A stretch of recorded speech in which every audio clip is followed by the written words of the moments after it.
So, hello, good morning, y'all. This is part three of the mini series Living with Grief. And today I'm going to talk a little bit. Today I'm going to get a little bit personal because I want to better explain the title Living with Grief. Because grief is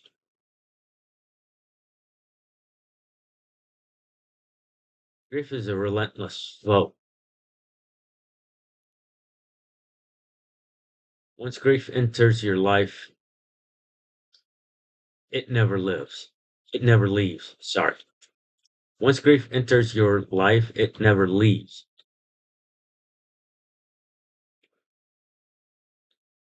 It doesn't one day disappear. So that is why this miniseries is titled Living with Grief. Because once grief enters your life, you have to live with it. Because if you don't learn to live with grief, then you stop living. And I'm not talking physically. I'm not talking physically. There are some people that go through grief and do physically die from that grief.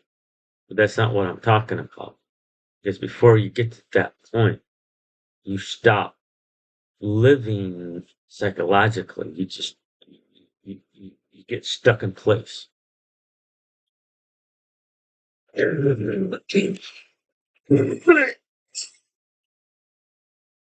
Excuse me, y'all. I think I'm getting cold. So you live with grief. You learn to live with grief.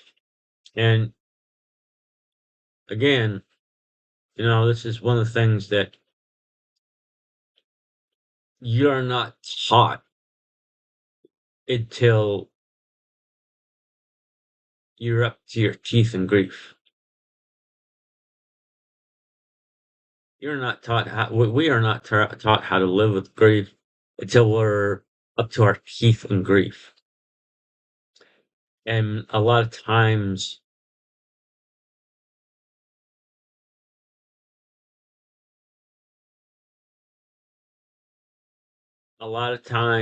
it's the reason why it is so tough for us to live with grief when we decide that I need help. So I will go find the help that I need. By the time we get to that point, we are, like I said, up to our teeth in grief. And so now we have to go through this long process to learn to live with grief, which I think we should be teaching our children this. We should be teaching our children how to live with grief from kindergarten all the way up. Because we cannot escape grief. Grief, one way or another, will enter our life. And grief is not simple. Grief is complex.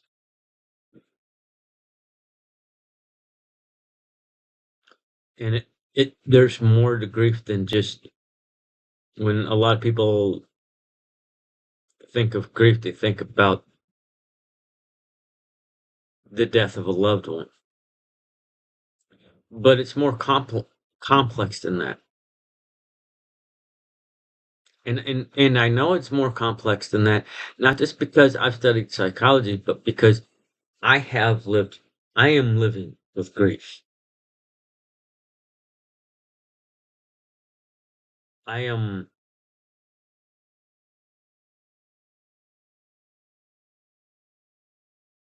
I don't experience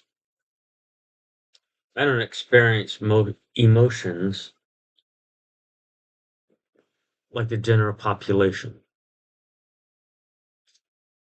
The first time in my life I ever genuinely cried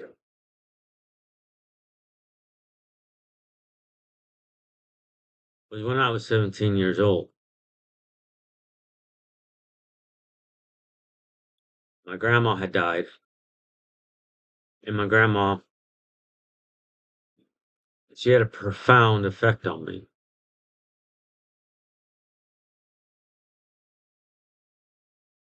When I She is part of the reason I am the gal I am now today after I got clean. I took some aspects of her character and put them into the philosophy Wicked.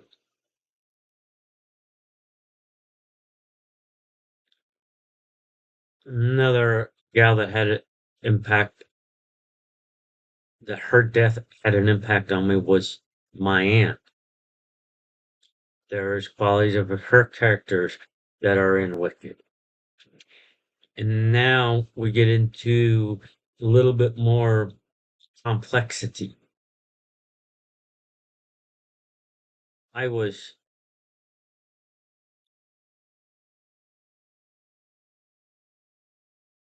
21, 22-ish, somewhere in there, and I was dating a gal that I knew that I wanted to be with the rest of my life. I had no idea how that looked because, gay marriage wasn't a thing. That's I'm old enough to remember. Anyway, I was I met this gal and I knew that I want to spend the rest of my life with her, but I had this gorilla on my back.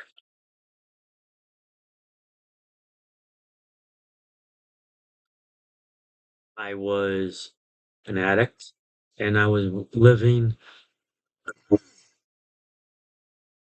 in I was living a insane life. And while she didn't verbally express that I had to make a decision between her and my addictions and everything that I was into at that time,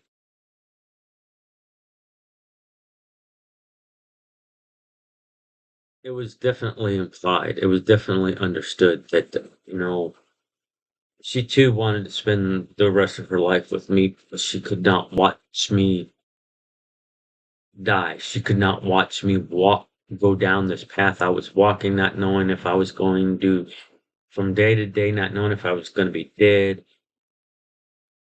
back in a mental hospital, or in prison. She just,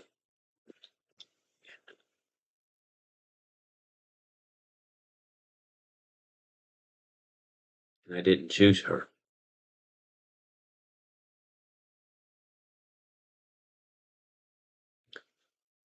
So I had to live with the grief of losing that love, as well as dealing with the grief that came with knowing that the end of that relationship was because of me, because of a decision I made. I made the incorrect decision. So that relationship ended. So I have to grieve the end of that. So I've been grieving the end of that relationship and grieving the reason. So see, grief is complex. I don't believe that we talk about the complexity of grief the way that we should.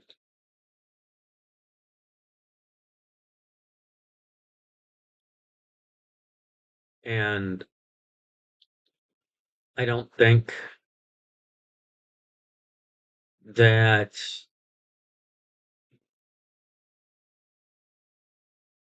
we make it clear enough that grief is a formidable foe because once it comes into our life, it never leaves.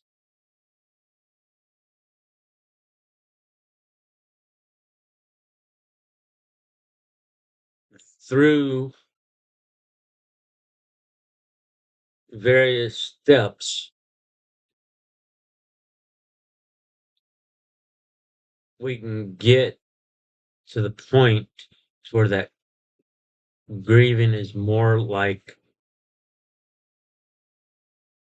being pricked with a needle versus being stabbed with a knife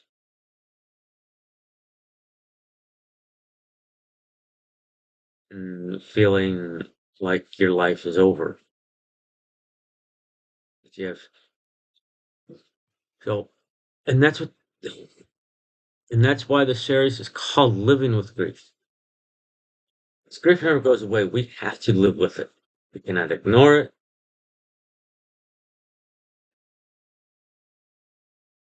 We cannot let it hold us in place because it will hold us in place. I have seen people that have grown old and bitter and resentful because they didn't live with the grief. They allowed it to hold them in place, and they allowed grief to make them bitter and resentful.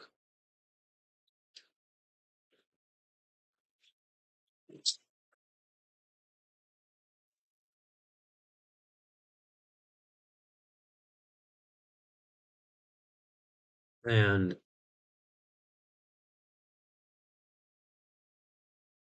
it's unfortunate that most of the time when we learn to live with grief and when we get to the point that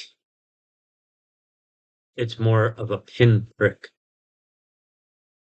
most generally we are up to our teeth in grief by time we start the process of living with grief. So we end up having to do a lot of work to reduce that pain level.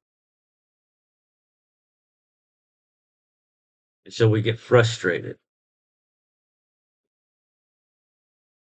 which compounds to the grief.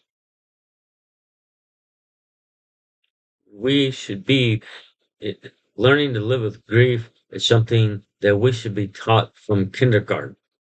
It should be part of the essentials that children are taught because we can't escape grief. Grief somehow, one way or another, will find us. It's inevitable.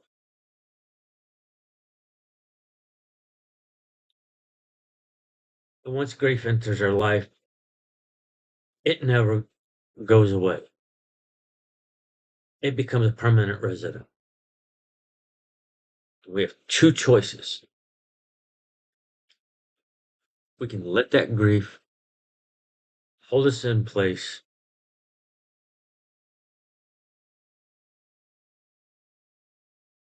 and slowly kill us on a psychological level and even on a physical level. Because a lot of my using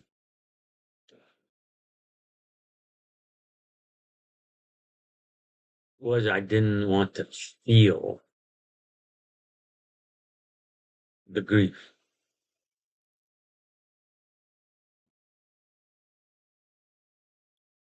I didn't want to let that grief stop me.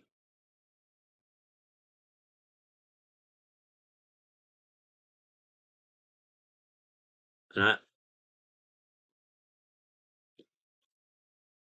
never, no, in my situation, and I'm sure there's people out there like me, in my situation, I never talked. When I did talk, there's times I had to talk to psychiatrists because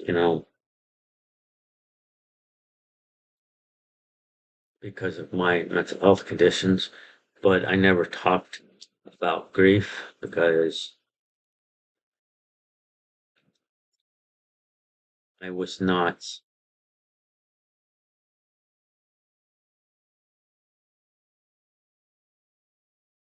I was not the norm. I was not normal. And so, you know, my parents, on more than one occasion, whether they intended to or not, made sure that I understood that I was not normal. I was not the norm.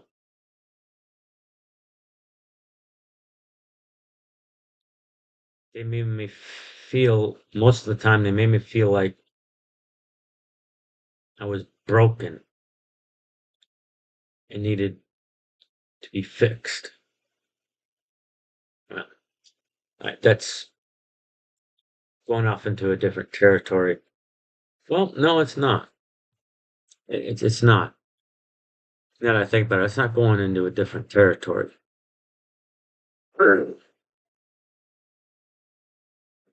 Because the way I chose to handle it when I became older,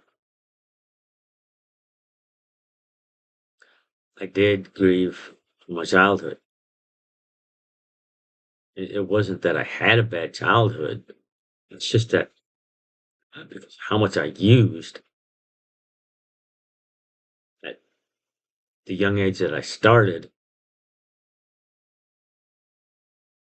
there is a lot of gaps.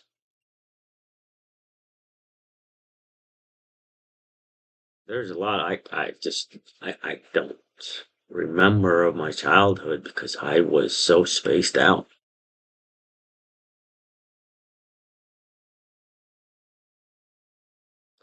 And this is going to be part three, but looking at the time, I don't think I'm going to get into what I had written for this particular episode, but that will leave what I can use it for the next episode. I try to,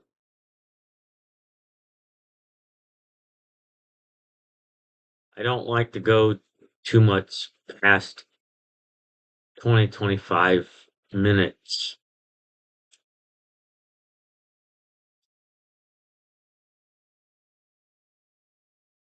because,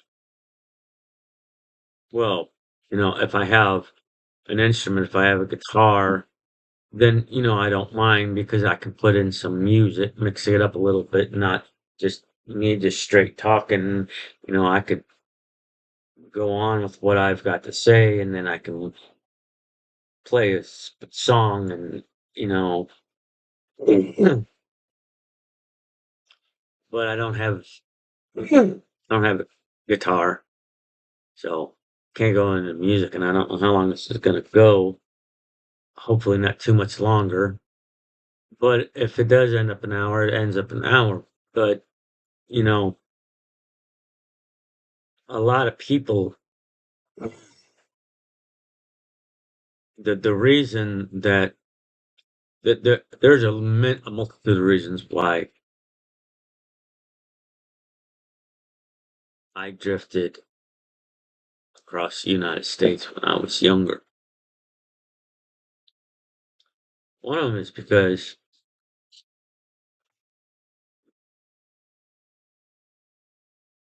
the shape, to go somewhere new, where nobody knows me, they don't know my reputation, they don't know anything about me. I can just show up, thing, stay there for a couple of months, how long ever it takes for things to go off the rail, and now I'm out in full daylight. And now I leave again because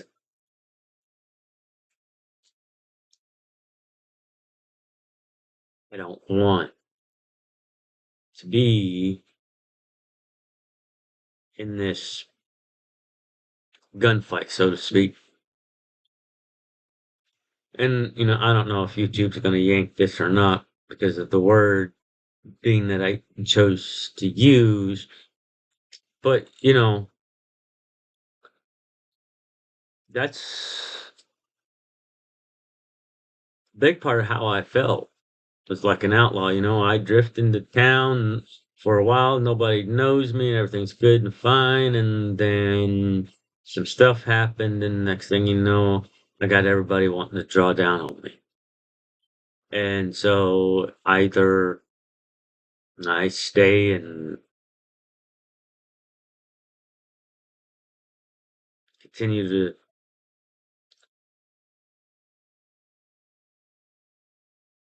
meet people at high noon in the street for a drawdown, or I move on. And then there's times that, and it wasn't always like that.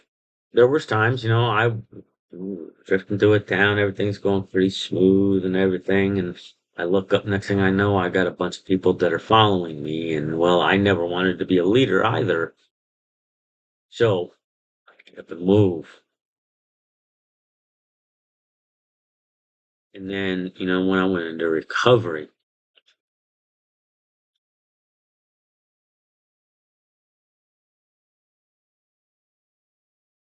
I grieved for the loss of the friendships that I had. I grieved for the loss of opportunity to become a leader, and as a result, I eventually accepted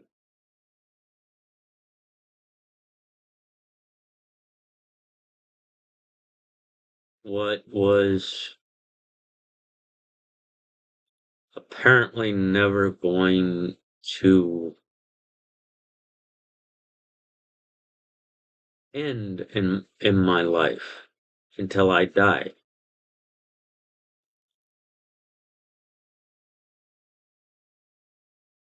And so, living with grief, grief is complex. You grieve the loss of a loved one, you grieve the loss of an animal, you grieve for the loss of friendships, you grieve for the loss of a lot of things in life. And nobody teaches us how to deal with that until it gets so bad that it's affecting our life. Then we decide we need to go get help. And by that time we're up to our teeth in grief. And so we have this long road ahead of us. Yet if we taught children when they started school, they would stand a better chance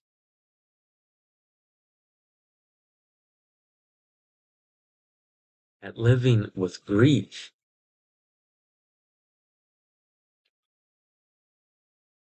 It's waiting until we're older and we're up to our teeth in grief. Yeah, great. It may make for an excellent job opportunity, and it may provide a source of income to psychologists, but it makes no sense that we don't teach our children from kindergarten how to live with grief, because it is inevitable. It doesn't matter what type of person you are. Their grief does not discriminate against anybody.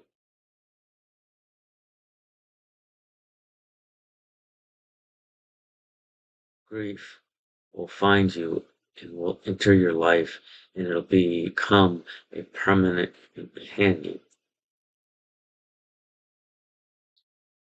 So you have to learn how to live with it. And that's what this mini series is about. How to live with grief. And it's going to be a long mini series because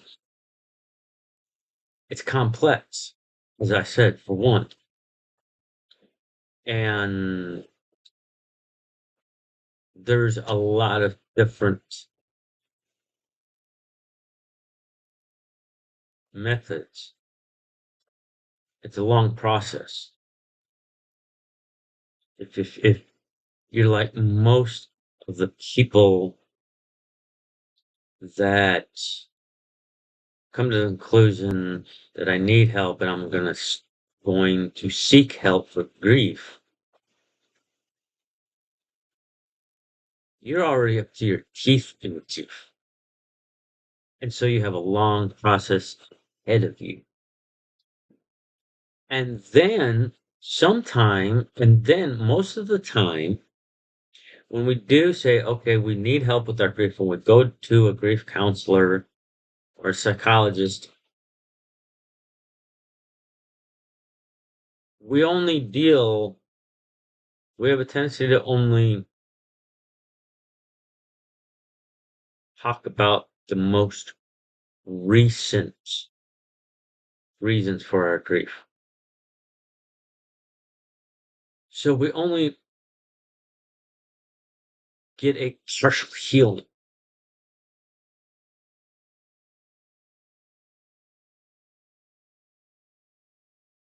Okay, once we get past what is the most present reasons for your grief, now we need to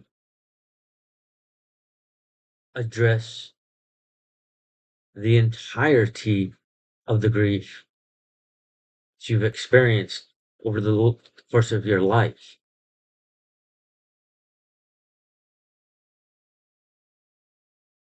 Because great, this over here is good, and we learn methods to get through that particular moment.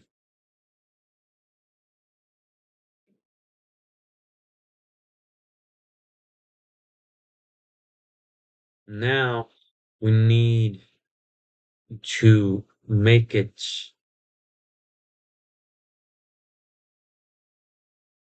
second nature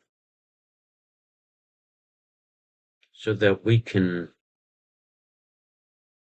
finish living with grief because I don't know. I can't tell you what age we first encounter grief because it's very individualistic. Some people There are people out there that experience it very, very, very early in their life. There are some people that experience grief before they even are old enough to understand. And they may be grieving and not even know it. You know, a 2-year-old child that has lost a parent, not necessarily physically, but, just say, okay, I'm out here. Goodbye. Ting. You know, that will cause grief for that 2-year-old. And of course, at 2 years old, you don't know what's going on. You don't understand all this. And so you go through your entire life with the effect of the loss that you suffered at 2 when your parent decided to check out, to leave. And then some 20 years later, when you're in therapy, you discover that you're grieving the loss of a parent because they chose to leave. So, grieving is not easy. It's not simple. There's nothing simple about it. It's complex.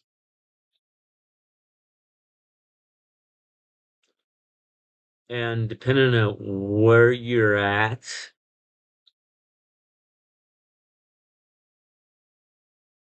it's going to take a lot of work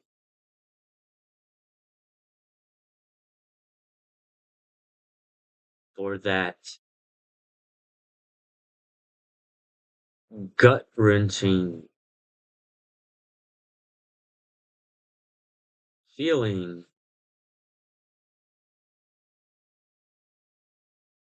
to become a pinprick. It's going to take a lot of work.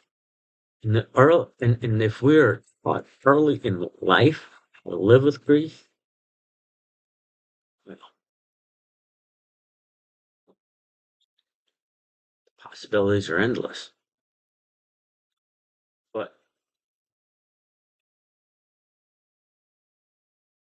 now there are people that are going through grief.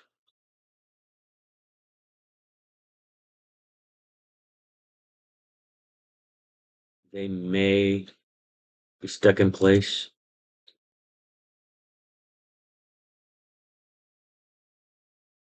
They may be just going through the motions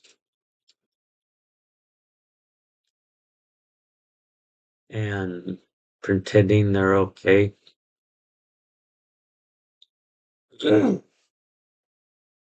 That's why I am doing this series.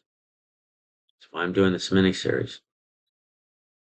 I'm doing it for y'all, the ones that are experiencing grief and don't know what to do.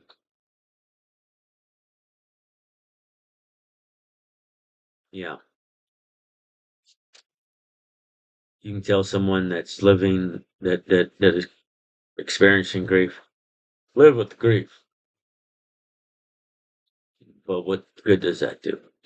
Because you're not showing them how to live with the grief. And that's what this mini series is about. It's showing you how to live with the grief. So, till next time, peace, mwah, love, and rock and roll, baby.